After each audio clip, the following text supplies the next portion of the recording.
Il y a quelques mois, la Fondation Denise et Lénora Foredia a lancé le grand concours STEM Prize.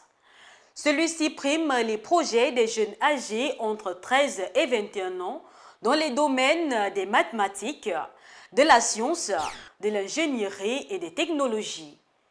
Ce concours concerne tous les jeunes de la zone CEMAC. Pour mieux cerner les contours de ce concours, nous sommes allés à la rencontre de la directrice de cette fondation, Patience Manon Ombic, dans le cadre de l'entretien de cette émission que je vous invite à suivre avec la plus grande attention.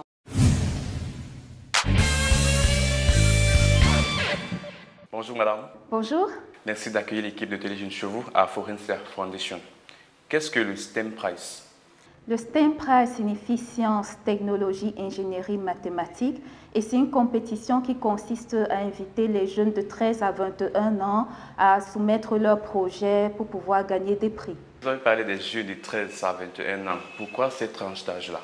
Parce qu'on considère au niveau de la fondation que à cette tranche d'âge, les jeunes sont capables de comprendre les défis de développement de leur pays, mais également d'être des ambassadeurs du programme STEM à travers le Cameroun et les autres pays d'Afrique centrale.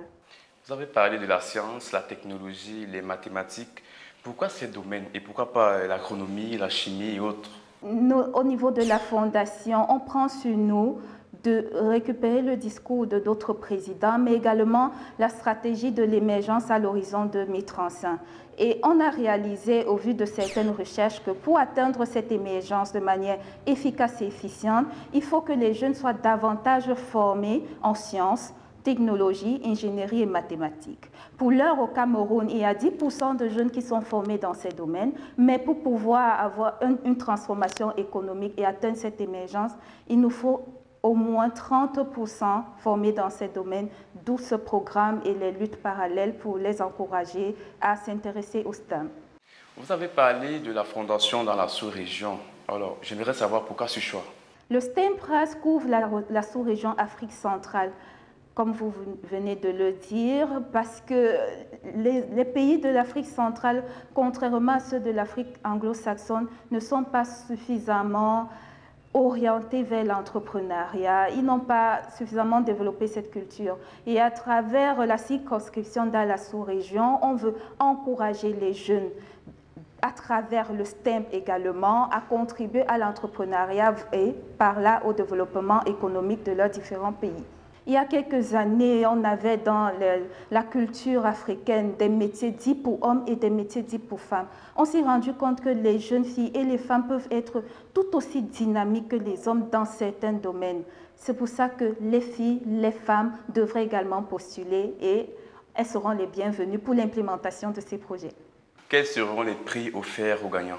Le premier groupe va recevoir un montant d'1,5 million. Le deuxième groupe 1 million, le troisième groupe 500 000 et on va contribuer à la scolarité de l'année prochaine de 10 enfants après les 3 premiers groupes. Quels seront donc les critères de sélection de ces gagnants et de ces prix-là? Le premier critère, c'est que les projets soumis concernent le STEM, ça veut dire sciences, technologie, ingénierie, mathématiques. En dehors de cet élément-là, il faut que les projets puissent participer au développement de la communauté de vie de ces jeunes, qu'ils soient larges en termes de personnes touchées. Il faut que plusieurs personnes aient leur vie positivement transformée grâce au projet qui sera implémenté. Et le dernier critère, on peut parler de la durabilité de ces projets-là. Ça peut être des projets duplicables de telle sorte que ces jeunes qui seront des ambassadeurs du prix STEM puissent travailler sur la durée dans la motivation des plus jeunes à la même contribution et au même domaine STEM. D'où vous viennent les fonds? C'est une question qu'on a l'habitude d'entendre. On va remettre 5 millions au total à des jeunes, mais à marge de ces 5 millions-là, il y a des engagements financiers qui concernent la logistique. Les fonds, pour l'instant, c'est les fonds propres de la Fondation, mais il serait bien heureux qu'on reçoive certaines contributions des partenaires que nous sommes en train de solliciter en vue d'étendre non seulement dans son intensité, mais également dans la communication, tout ce qui concerne le prix. Est-ce que le ministère de la Recherche scientifique et de l'Innovation a donné son accord pour le déroulement de cet événement? Tout Tout à fait, non seulement son accord, mais également sa collaboration. Et là, j'en profite pour remercier chaleureusement le ministère de la Recherche scientifique et de l'Innovation qui s'est engagé à mettre à la disposition de la Fondation l'un de ses collaborateurs pour pouvoir être non seulement évaluateur, mais également formateur lors des 3 jours que les candidats passeront à Yaoundé pour avoir une revue des projets de management et de la formation en carrière.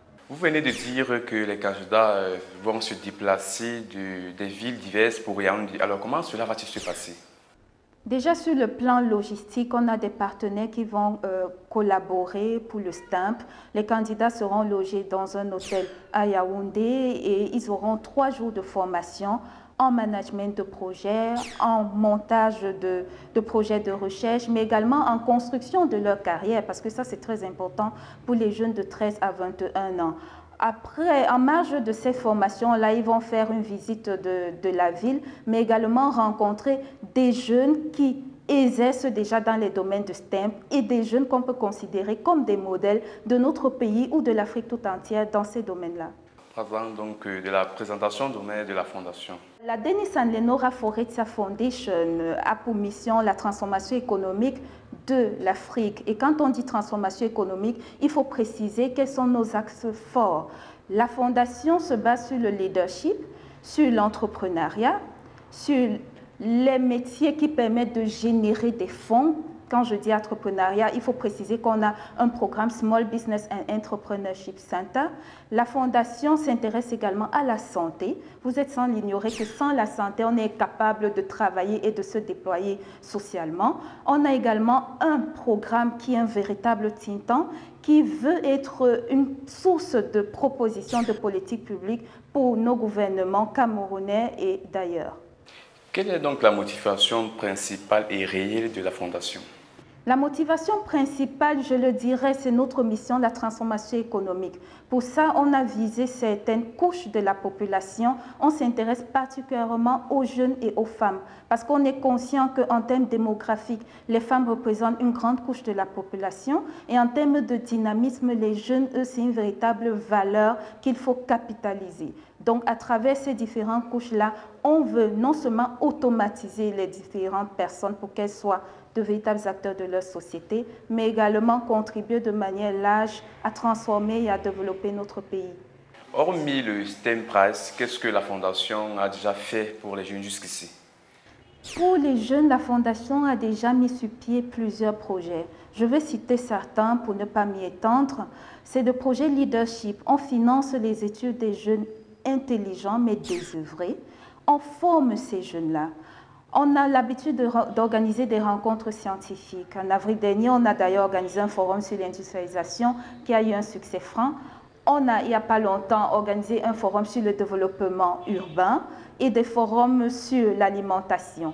Nos rencontres scientifiques visent à rassembler les différents acteurs sociaux, universitaires, représentants de la société civile ou du gouvernement, également ceux du secteur privé, pour qu'ensemble, on réfléchisse à des pistes de solutions pour le développement de notre pays.